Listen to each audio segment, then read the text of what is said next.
Hello comrades, this has been playing on my mind for a while now and I thought I should post about it here on this channel. Back in the days when I was drifting over to the left, you could call them my social democrat days. Oh dear, I didn't really have a significant amount of understanding when it came to the nature of socialism and what it actually is. This was only made worse by the fact that many liberals and social democrats, as well as right-wingers, come up with different ideas of what socialism is and make the term absolutely meaningless, which is just very confusing. While trying my best to understand the science of Marxism, I often came across claims made, usually by anarcho-capitalists and the so-called alt-right, that somehow or another the Nazis were socialists.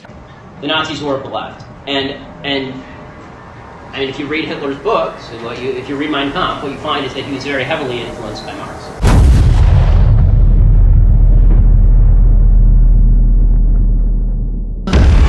Oh man! Oh God! Oh man!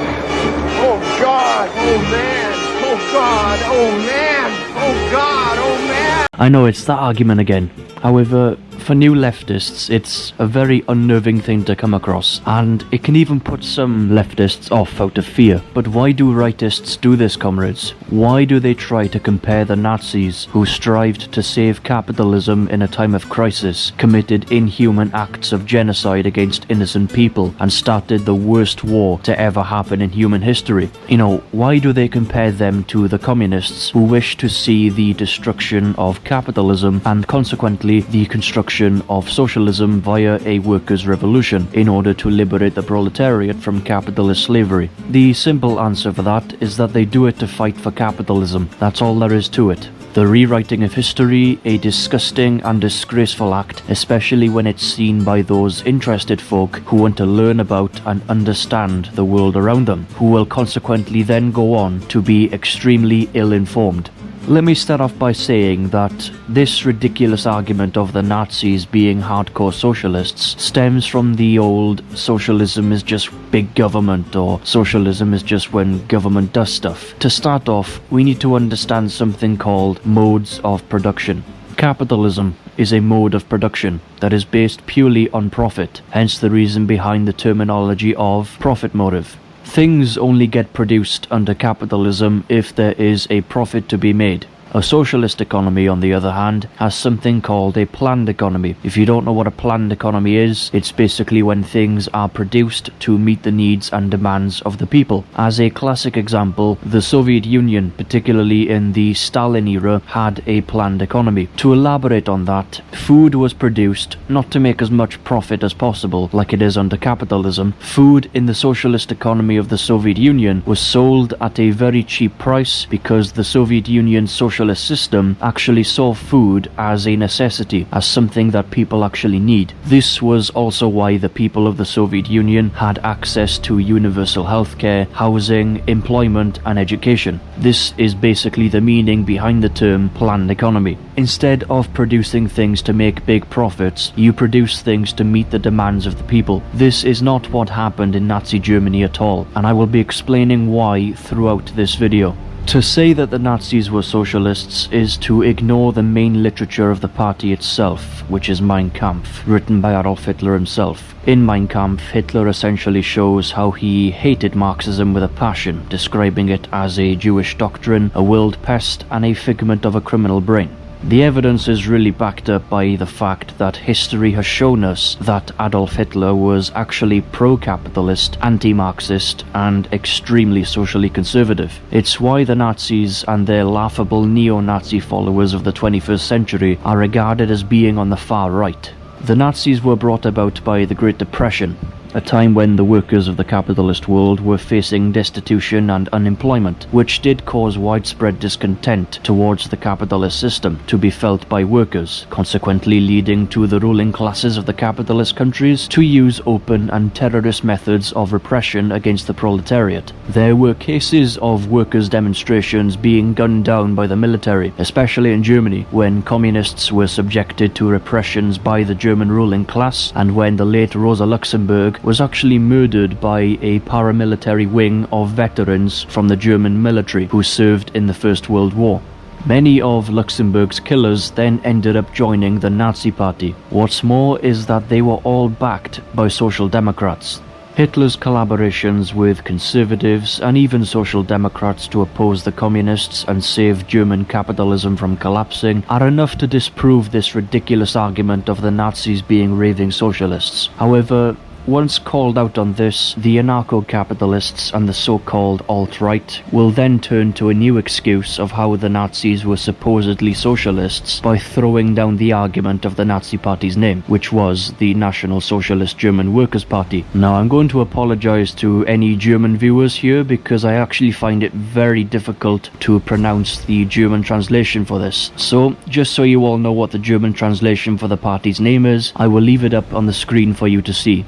At first glance, for new leftists in particular, who may not be armed with political consciousness and the knowledge of history, they may feel absolute defeat when confronted with this sort of argument. It can also potentially lead to them becoming demoralized as they falsely believe that the ANCAPs and the alt-right are correct when they conflate Nazism with socialism. But to spoil the Mad Hatter dinner party on the long table of libertarians and those who claim to be on the alt-right, while the Nazis may very well had been socialists in name, they were definitely not socialists in nature. The Nazis were of the left. If you claim to be a Marxist, a leftist, a communist, a socialist, etc., one thing you must understand is that the fundamental groundwork of the ideology of the left is class and class struggle. This is regardless of race, nationality, or religious beliefs. Might I add that this is something that Nazism actually overlooks and also completely rejects. The most fundamental characteristic of this theory surrounding classes and class struggle is the Marxist analysis of the state. If you claim to be a leftist, you must understand that the state is an apparatus that came into existence when subordinate classes came into existence. Really after when the development of slave society came after the evolution from primitive and tribe society. So I'm talking now at about the time of the ancient Roman and Greek empires. The state is an instrument that exists to serve a particular ruling class against the interests of the oppressed class. It's important to note that the state came into being when agriculture began being developed after the primitive stage of society, since that was the time when surplus value had been discovered. Unfortunately, people found ways to exploit that, and thus subordinate classes were born. This meant that in turn, a state monopoly of violence came into being to actually keep the oppressed class in check. In slave society, the state existed to serve the slave masters against the will of the slaves. In feudal society, absolute monarchy was the norm. Society was also a lot more based around small-scale agriculture and basic means of production, so while peasants and manufacturers did have somewhat of an autonomy, since they did own small means of production and farmed on small plots of land, they were dictated by the lords and the nobles. The state, under feudalism, which consisted of knights, existed to serve the aristocracy against the will of the peasantry and the serfs. In capitalist society, although it used to be very progressive when it destroyed the old feudal order by replacing absolute monarchy with a representative bourgeois democracy and replaced a full-scale agrarian society into a society full of industry, it also had its own internal contradictions. The individual manufacturers under feudalism who had workshops were made bankrupt by the introduction of capitalism after the destruction of feudalism, as they were making things with basic tools and small means of production. What was happening was that these individual manufacturers, who may have also had apprentices, couldn't really compete with big industries that were being introduced, where there were thousands of workers making things with machines. So these manufacturers had to become wage workers or proletarians in order to survive. A similar situation happened to farming. When capitalism was developing, farming became more centralized onto giant corporate farms, meaning that those who worked on small plots of land then had to find work. So while capitalism did make labor more collective in nature, as there was, and still is today, a huge amount of people working together, this comes into a massive contradiction with the private nature of distribution. So basically, few get very rich and the rest get very poor. This also leads to a crisis of overproduction, since production under capitalism is so anarchic. The means of production are privately owned and run for profit. This means that workers must be employed to work on these sites in order for a capitalist who owns that workplace to accumulate wealth. When workers are employed, however,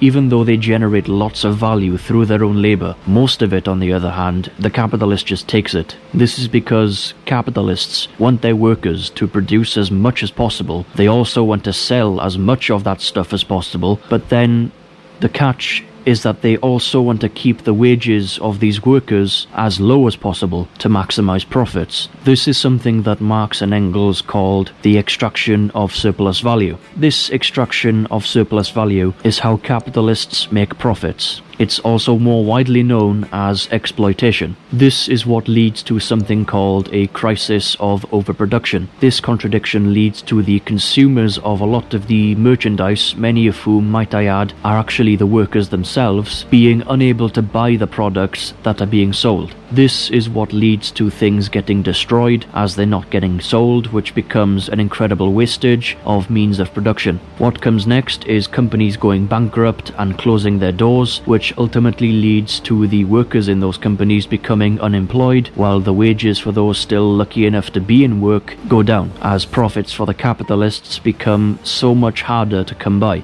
But this is the sad part. The private nature of ownership and distribution under capitalism just leads to more of the same. There is a continuous cycle where there is more supply than there is demand. Hence the reasoning for the terminology behind the expression overproduction.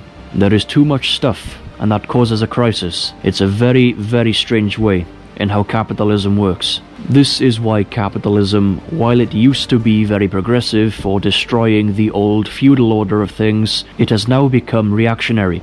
It's become a hindrance.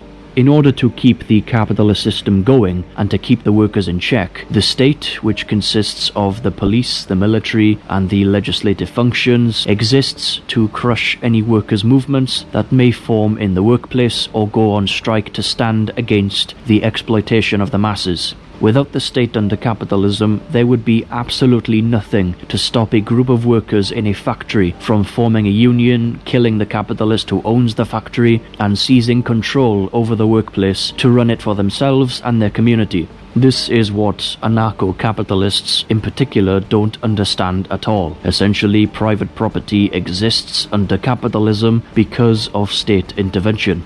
I should definitely point out that under capitalism you can have parliamentary capitalism and you can also have authoritarian capitalism. To sum up parliamentary capitalism, the best thing to do is to actually look at what a wise man named Vladimir Lenin actually said, and I quote directly, "The oppressed are allowed once every few years to decide which particular representatives of the oppressing class are to represent and repress them in parliament." Close quote. Basically what Lenin is saying here is that although, particularly here in the West, although we are living in a democracy, since I can definitely understand why people would call it a democracy simply because you can vote in elections, we often refer to it as a bourgeois democracy, a democracy for the wealthy capitalists. So, yes, you can vote, but not for anything that actually matters or puts forward the interests and demands of the working class. To paint a bigger picture for you all, in the United States, we see that both the Democrat and Republican parties do exactly the same shit when they're in power. Both of these parties, when they have been in government, have spent tons of money on the US military and have gone to war just to rob third world countries of their natural resources while claiming to be different from one another. This is why, if you weren't really keeping up with the whole drama surrounding the impeachment of US President Donald Trump,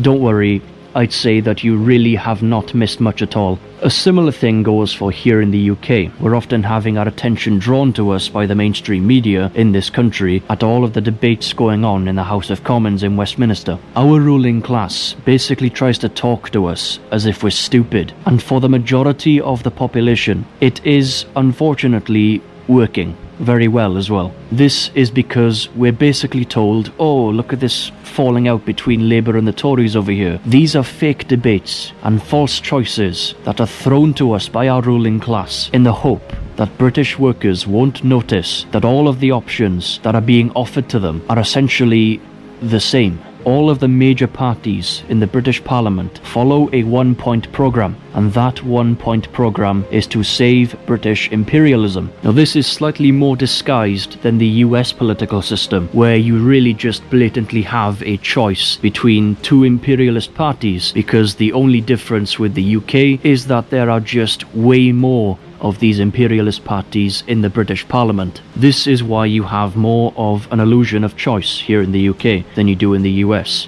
Now, those are just two examples of parliamentary capitalism. However, capitalism can actually become authoritarian as well. This is basically when the rights of working people are heavily jeopardized to save capitalism. Therefore, the nature of governance may change, but the system of production remains the same. When there is the threat of a revolution, when there is a time of crisis, or when there is the threat of workers showing discontent towards the capitalist system, that is when capitalism often starts to become authoritarian. An example of this was in Germany after the First World War during the Great Depression. There was a massive divide between the capitalists and the communists. Germany was also very close to having a revolution and becoming a socialist country as a result of this too. Unfortunately, Adolf Hitler and the Nazi Party acted as the front men of the establishment by first redefining what the word socialism means. Hitler basically changed the basic tenets of socialism, which are class struggle, to class collaborationism. This was making the term become absolutely meaningless, while also going against everything that Karl Marx, Friedrich Engels, and Vladimir Lenin wrote and analyzed in their pioneering work. The Nazis basically rejected class struggle by labeling it as pointless, which was why they propagated the notion that workers were somehow on the same level as bankers, aristocrats, business owners, etc. This is what enabled Hitler and the Nazis to be able to get lots of money from German capitalists, because he vowed to crush the communists. This was why the Nazi Party started doing better in elections, and it's also why Adolf Hitler was then appointed the Chancellor of Germany to make Hitler the Führer and to implement the military dictatorship/police state that was seen in Nazi Germany. Another example of capitalism becoming authoritarian was in the United States after the Second World War. The Soviet Union, along with the rest of the people's democracies of Eastern and Central Europe, along with the People's Republic of China and the Democratic People's Republic of Korea, they were becoming a threat to the American ruling class, to the point where the FBI actually imposed a witch hunt against anyone who was suspected of being a communist, in which those who were suspects were arrested and put on trial. One of these people who was put on trial was actually the legendary civil rights activist and very talented singer and actor Paul Robeson. Now, Mr. Robeson, do I have the privilege of asking who's addressing me? I'm Richard Ahrens. What is your position? I'm director of the staff. Did you file a passport application in July 2, 1954? I filed about 25 in the last few months. In July of 1954, were you requested to submit a non-communist affidavit? Under no conditions would I think of signing such an affidavit. It is a contradiction of the rights of American citizens. Are you now a member of the Communist Party? Oh, please, please, please. Please answer, will you, Mr. Robeson? What is the Communist Party?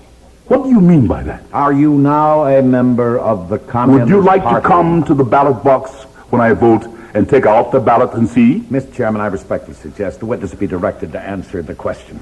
You are directed to answer the question. I invoke the Fifth Amendment and forget it. I respectfully suggest the witness be directed to answer the question whether, if he gave us a truthful answer, he would be supplying information which might be used against him in a criminal proceeding.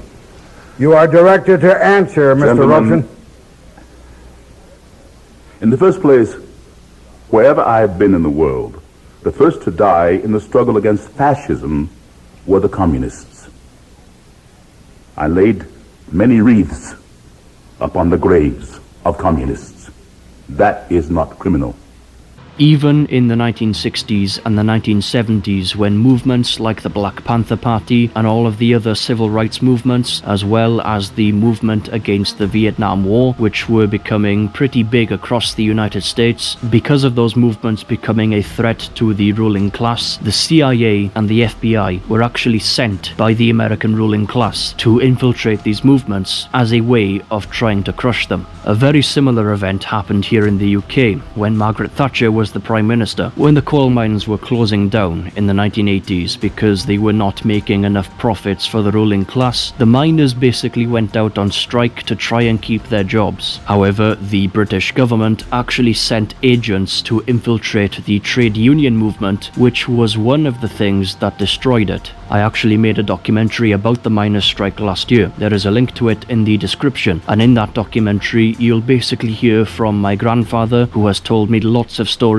about that time since he was actually out on the picket line. What he was doing before all of the collieries got shut down was that he was a lorry driver. So he basically transported the coal from the collieries to the schools and the hospitals. You will also hear from my grandmother, who tells me lots of stories of when she had to walk up to the village hall for second-hand gifts for the children over Christmas, as well as donations of food and clothes from other countries. So basically, even though capitalism can change between being parliamentary and authoritarian, the nature of the system does not change whatsoever. This is what right-wingers seem to not be able to grasp very well at all. I mean, if you read Hitler's books, and if you read Mein Kampf, what you find is that he was very heavily influenced by Marx. It would be totally correct to say that Hitler himself had absolutely no experience in government whatsoever. In fact, much of the Hitlerite cabinet were right-wing conservatives, while only a small minority of the cabinet were Nazis. Nazi is the shortened version of the German word for nationalist. The way to pronounce that in German is Nationalist. At least when Hitler came to power in the government, there were a total of 12 ministries, but only 4 of them were Nazis. The rest were right-wing conservatives. When the Nazis were in power, they actually privatized a lot of key industries, and although they propagated class collaborationist tendencies, the only ones who really benefited from the Nazi regime were the capitalists, as trade union rights were scrapped, and with these class collaborationist tendencies came the repression of communists, as well as a very racist, chauvinist and anti-Semitic doctrine. In fact, communists and trade unionists were among the first groups of people on the hit list of the Nazi regime. German workers were also heavily taxed, and due to all of this, German capitalists actually made immense profits under the Nazi leadership. This was why the capitalists were very much behind Hitler. The only groups of capitalists who were repressed by the Nazis were those who were Jewish, so it became a very sneaky propaganda tool to do that. There were even very famous cases during the Second World War of some German capitalists actually selling things to the Allies, so they were actually going against the Nazis. But get this, not much happened to them at all. This is something that I do find frightening, because this is something that I can see being repeated with the rise of the far right since the economic crisis of 2008. The far right nutjobs try to mobilize us against immigrants, many of whom are actually our class brothers and sisters who face exactly the same problems as us because they are workers. This is why British workers actually have a lot more in common with the workers of other countries than we do with our own ruling class. This is also why I hold the belief that the far right can be known as the fascist foot soldiers. Far right organizations do consist of workers, but what they don't have is that scientific analysis. It is much easier to point the finger at the immigrants or the LGBT community or black people, etc., than it is to actually study and analyze this current society in order to understand it and change it to better suit working class people. This is why, especially in a time of crisis, the far right act in the interests of the ruling class. This is because they divert the anger of the working people away from the ruling class towards immigrant workers who face the same problems as us. They basically feed into that blind and raw anger that many workers in this part of the world do unfortunately feel. Another fact about the far right, if you really want to get to know your enemy, is that the symbolism that they use have no meaning whatsoever. The Nazis, as a classic example, actually stole the swastika from Buddhists. The swastika is actually, in Buddhist terms, a symbol of peace. Unfortunately, the Nazis took it and transformed it into a symbol of hatred, genocide and war. Many far-right organizations today do the same by stealing Nordic symbols from the Vikings. One thing I really do hope they don't do is to try and steal the hammer and sickle. The hammer and sickle has a deep meaning to represent us as communists. The hammer represents the workers, while the sickle represents the peasantry or the farmers. If you think that you can transform what we have already now into some kind of utopia, then you're dangerous, because that isn't how the world works, and utopians have been more dangerous than any other people for the last 100 years, that's for sure. Like, there's all sorts of things wrong with Western society, always, and there always will be, but compared to 85 to 90% of the rest of the planet, this is bloody heaven. You'll often hear lots of rightists in particular talk about how all leftists are utopians. The reason why I want to shed some light onto this is because, well, Marx and Engels actually debunked the several different types of schools of utopian socialists who were around at the time of the 19th century. Although these utopian socialists were anti-capitalist, they were also kind of pro-feudal. Their complaint of capitalism was that it was destroying the old order of things. But Marx and Engels actually showed in the Communist Manifesto how this was one of the best factors of capitalism. This is why the French Revolution, where the French capitalists had overthrown the aristocracy in 1789, which is actually the best example of capitalism fighting against feudalism, was seen by Marxists at the time, and many of these Marxists took a lot of inspiration from it. Although the French Revolution was not a proletarian revolution, it was still a revolution where one class was overthrowing another class and beginning a total restructure of society. This is why the utopian socialists in Marx's time were very reactionary forces, and it's also why Marxism is known as scientific socialism. Even in Lenin's time in Russia, before Marxism and the Bolsheviks became big over there was a faction of utopian socialists called Narodniks, and they essentially romanticized and idolized the feudal village community. So utopian socialists have actually been debunked by other leftists, contrary to the ridiculous beliefs of the right-wingers who don't seem to know or even care about historical facts. These guys will fuck you up, man. They will breathe really heavy and start typing on the keyboard really fast. You sure showed me.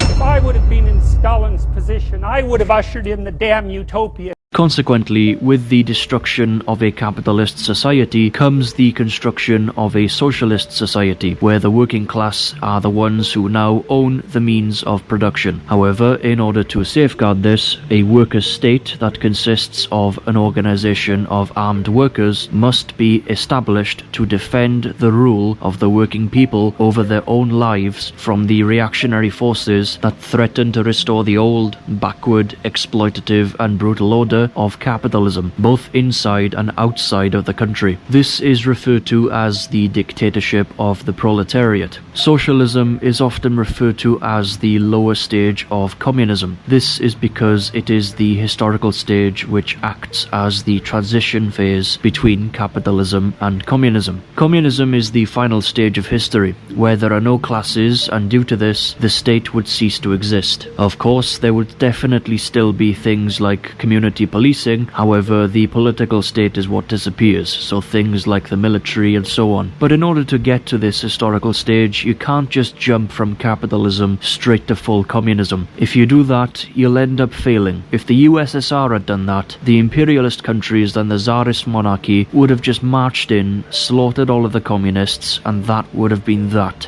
The reason why socialism is the necessary step towards communism is because of the existence of classes, specifically the continuing existing struggle between the capitalists and the working class, which under socialism is made a lot more intense. This is why socialist countries built states and established the dictatorship of the proletariat. A socialist country like the Soviet Union, for example, faced invasions from an armada of imperialist countries that invaded straight after the Bolsheviks came to power, which devastated Russia. Despite the devastation, however, the Bolsheviks managed to come out victorious due to the genius leadership of Vladimir Lenin and the Bolshevik Party. The USSR also faced its fair share of sabotage during the period of socialist construction. The kulaks, a group of peasants who had their own grain market, were only producing enough grain to feed themselves, while also blackmailing the peasantry by having their own grain market, and were even burning crops and slaughtering livestock to protest against the Soviet government. So they were eventually dealt with by the state so that people could eat. This was the whole idea behind the forced collectivization under Stalin. People were poor and they needed to eat.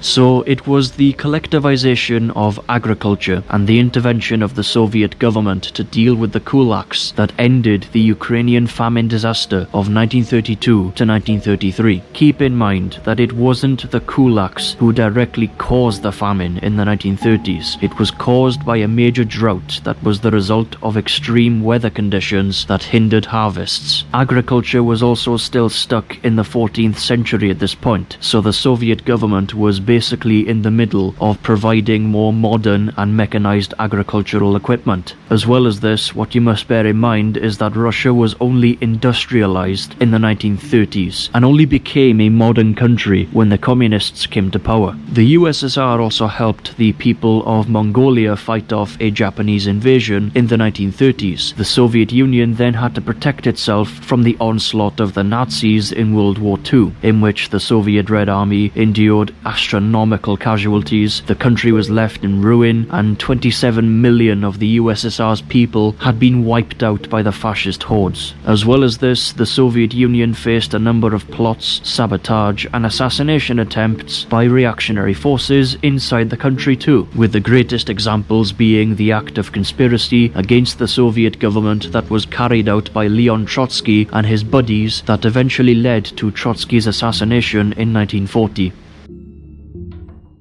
Both Hitler and Mussolini share the vast majority of their ideology with the far left.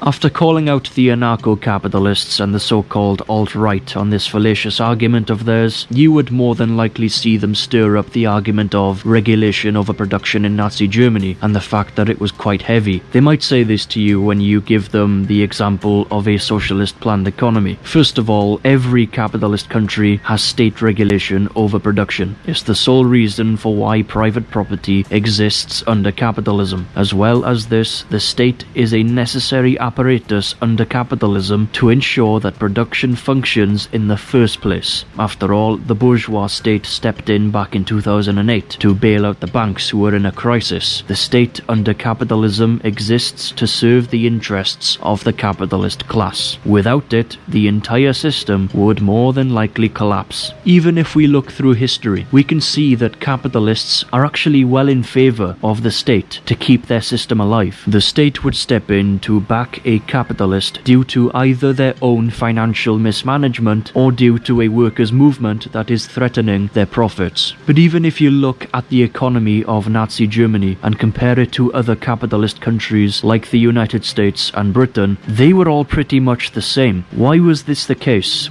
Well, I don't know. Maybe it's because there was a fucking war going on. Even here in Britain, especially during the Second World War, the British government regulated production quite heavily, just like the Nazis did in Germany. It was to support the war effort. The collection of scrap metal and of food wastage was all used in the production of weapons in both the UK and in Germany. In the Soviet Union, by contrast, yes, there was state regulation over production. However, what needs to be understood was that the Soviet Union was a socialist country. They had a totally different system of production. The socialist nature of production in the USSR ensured the abolition of private property and the suppression of the capitalist class. The means of production, so things like companies, infrastructure, raw materials, factories, etc., all belonged to the working class. The means of production were collectively owned and run for the benefit of the whole of society, but the Soviet state did not own every aspect of production. The ownership of property in the Soviet Union, in terms of means of production now, so not your toothbrush or your television, was split into two categories. These two categories were public property, meaning state-owned industries, which belonged to everybody, and then you had collective property,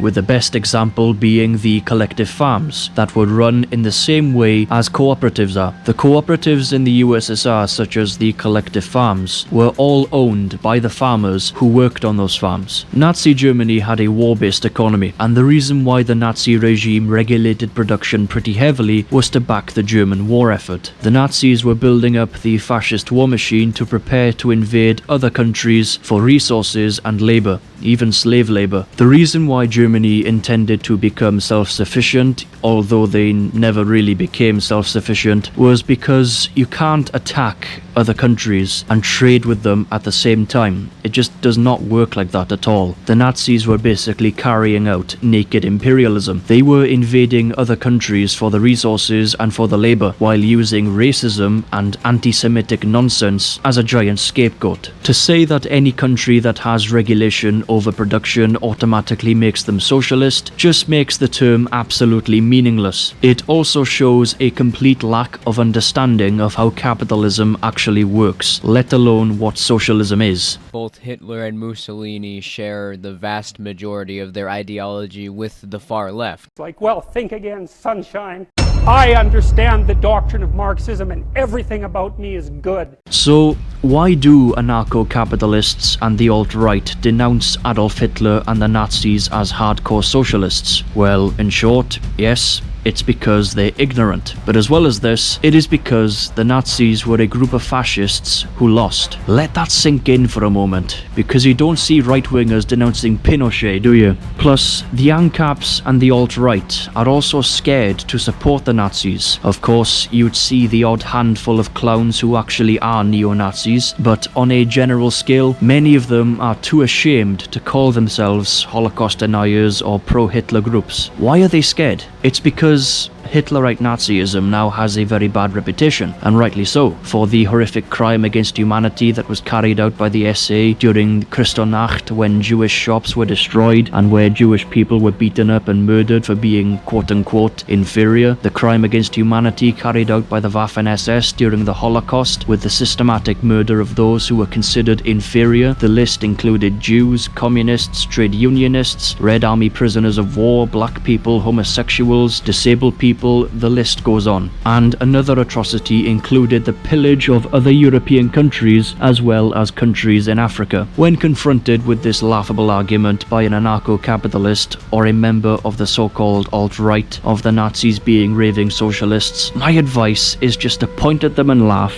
because to compare fascists who are extremely pro-capitalist and for private property to Marxist-Leninists who are extremely anti-capitalist and against private property is simply idiotic. So, sorry Ben Shapiro, I wish I could give you a very patronizing pat on the back, because you, my friend, have done a terrible job at historical revisionism. So, comrades, what is the message in this video? Well, the next time you see a right-winger floating around in the comment section of YouTube, or anywhere else on the internet for that matter, don't even bother giving them a platform by responding to them. You'll only waste your time. Their use of straw men, ad hominems, and no true Scotsmans are enough to just drain anybody to the point where they give up, leaving a very loud and triumphant idiot against a wise but stuttering intellectual. The Nazis were left, and I mean, if you read Hitler's books, if you read Mein Kampf, what you find is that he was very heavily influenced by Marx.